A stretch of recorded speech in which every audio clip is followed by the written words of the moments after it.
Ursus nous offre une rétrospective sur un peintre liégeois connu et reconnu, Louis Salazar. En effet, c'est une exposition en musique, empreinte d'émotions visuelles et sonores, avec Claire Goffard et Yves Delicourt.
Une rétrospective dédiée à Louis Salazar au Musique Ursus. Quel est votre sentiment?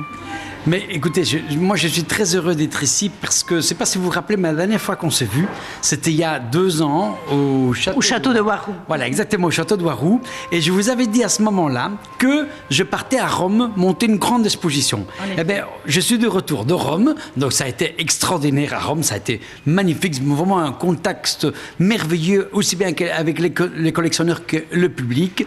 Et depuis mon retour de Rome, je n'ai plus jamais fait, j'ai plus rien fait comme exposition, et je me consacre exclusivement à cette exposition sur laquelle je montre 61 peintures, donc de les 2010, 2011, 2012, des peintures qui ne étaient montrées nulle part, et de temps en temps tu as une peinture plus ancienne, comme ici derrière une de 89, pour montrer l'évolution, la transformation qui s'est opérée dans mon travail. Justement, c'est ce que je voulais vous demander.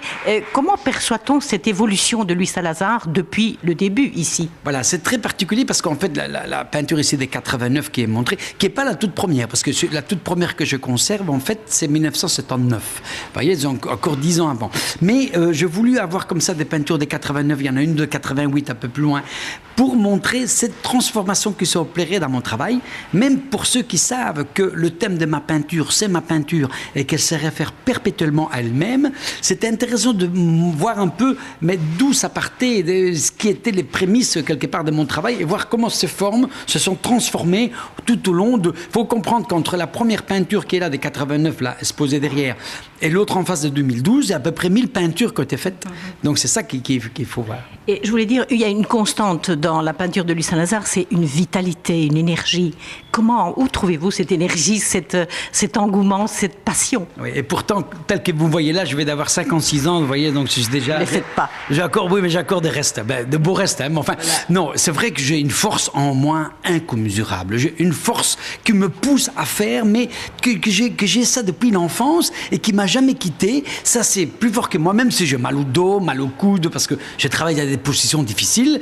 Mais ça m'a jamais quitté. Et ça, c'est toujours en moi. Mais c'est cette envie de vouloir vivre, de vouloir faire. C'est ça. Et ça, tant qu'on a envie d'eux, eh bien, c'est ça la vie, c'est ça l'existence. Moi, j'ai envie d'être demain matin pour voir quelle peinture je ferai demain matin. Donc voilà, ça ne me quitte pas. Mais c'est vrai que j'ai une force incommensurable. Claire Goffard, vous accompagnez l'exposition Louis Salazar à l'aide de votre instrument avec une émotion musicale intéressante. Comment est né ce projet ? Donc ce projet est né parce qu'il y a eu un autre projet avant celui-ci. Donc nous avions fait un événement autour de l'exposition avec des chuchoteurs de livres. Donc il y a eu au 2e étage toute une installation avec beaucoup de chuchoteurs qui ont lu pour des personnes en cours d'alphabétisation. Et donc on avait vraiment envie d'ouvrir le musée à un tout autre public. Et avec Edith Schurgers, on a imaginé ce projet. Et donc nous, on était là en tant que musiciens. Donc on a improvisé autour des lectures et également autour des œuvres. Et Monsieur Salazar, qui est très présent dans son exposition, nous avait fait le plaisir de venir jeter un petit coup d'œil et poser une oreille.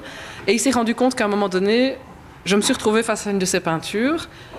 Et j'étais en liaison avec sa peinture et je l'ai jouée. J'ai joué sa peinture. Et donc vous avez créé vraiment la partie musicale. Voilà, donc je suis entrée dans sa peinture comme on prend une partition et on la lit.